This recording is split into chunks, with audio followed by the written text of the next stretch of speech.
Why aren't there many overweight kids with rich parents? Healthier food and probably can afford to put their kids in more programs like sports etc. and help keep their kids more active. Higher income equals healthier lifestyle. I was adopted from a very poor family into a middle-class family. Cars equals being able to travel to parks and nature trails. Money equals being able to afford healthier food. More money equals being able to afford to send your kid to hockey, football, rugby, ballet, swimming, and gym class. I was severely neglected but also incredibly overweight. BC all I ate was moldy bread, tinned food and pasta, food banks, and pot noodles. Within about a year of being adopted, I was fit as a fiddle despite eating about twice as much food. Cold sweat smile.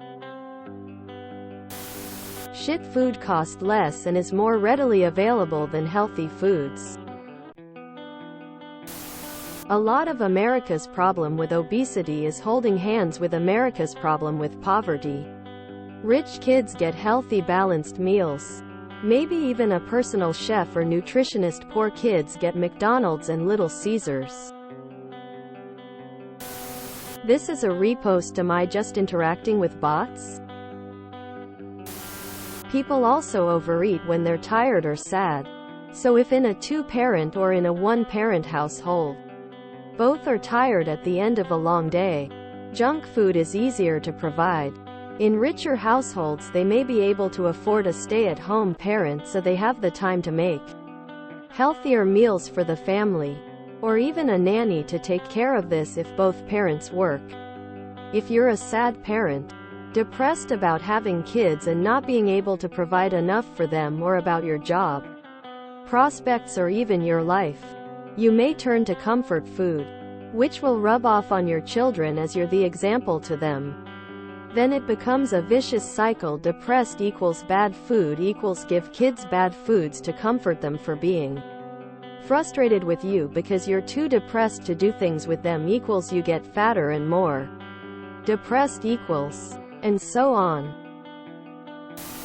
Rich parents can afford healthy diets and parks, simple as that. Me and my sister are a decent number of years apart, and when she was born my parents were in a much better financial situation.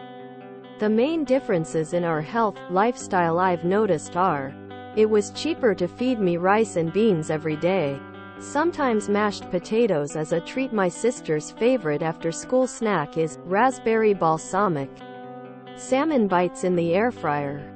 I spent my summers sitting in the car while my mom cleaned houses for a living. My sis is at a swim summer camp RN. I never played a single sport in school because we couldn't afford the fees. My sister has been on multiple soccer and dance teams throughout her childhood.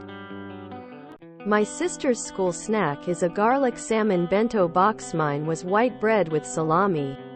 It's no wonder I was a bigger kid than she was. Today I am a healthy weight, but it was a struggle. NGL. Money for higher quality, healthy food, more variety. Potentially have at least one parent who lives more leisurely, that can cook and prepare meals. Not worn out after work and get fast food. Or can hire a nanny, housekeeper, cook who does this. Or they care more about appearances and obsessively monitor and limit what their children eat. Next, ability to afford home exercise equipment, a home gym, personal trainer, sports equipment and team funding requirements. Live in areas with better, safer options for outdoor fitness. Can afford to go on trips and travel.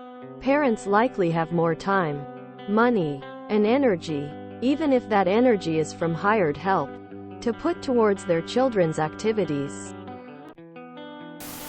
Calories are cheap, nutrition is expensive. This is what is behind the obesity epidemic. I once read that as you go up the income ladder, the relationship with food changes. At the bottom, people are worried about having enough to eat. Thus, quantity over quality is a mindset. At the middle, quality is affordable. so the higher quality food is purchased. At the top there is no worry about having food quantity, and with the money at hand it will always be very good quality. So the relationship changes to the experience of food and its presentation and a shown of what you can afford. This is why sometimes we see memes of high-end restaurants giving people a 3-bite entree with interesting salsas drizzled on them. The food is art, and it's not about eating a giant steak. It's about showing off how you can pay this high price for a small amount and still be fine. Most people overweight or malnourished. Come to the Middle East, you will see thousands of them. It used to be the opposite. Most poor people were skinny and had deficiency diseases. Fat people were attractive because they had enough money to afford to eat, and were somewhat healthier. I went around and around with my mother and grandparents who insisted that I needed to be waddling fat, or I was going to die of malnutrition. I think my grandfather was secretly proud that everyone in his house was waddling fat. It meant that he was a good provider. They keep them hidden because rich parents can afford healthy food and activities.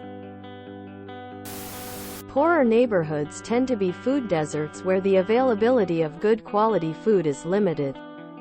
Take a look at this article. https://en.wikipedia.org/wiki/food-desert. Learning how to eat healthy takes time and clean eating is expensive. Don't have a lot of money? Buy calorie-dense food which is also horribly unhealthy. Buy a $2 bag of cookies or $5 worth of produce. The choice is simple when you're poor. Rich families also tend to have more free time, so their kids can get involved with sports or athletic activities which, plot twist, can cost a lot of money. It's hard to be healthy when you're just trying to stay alive,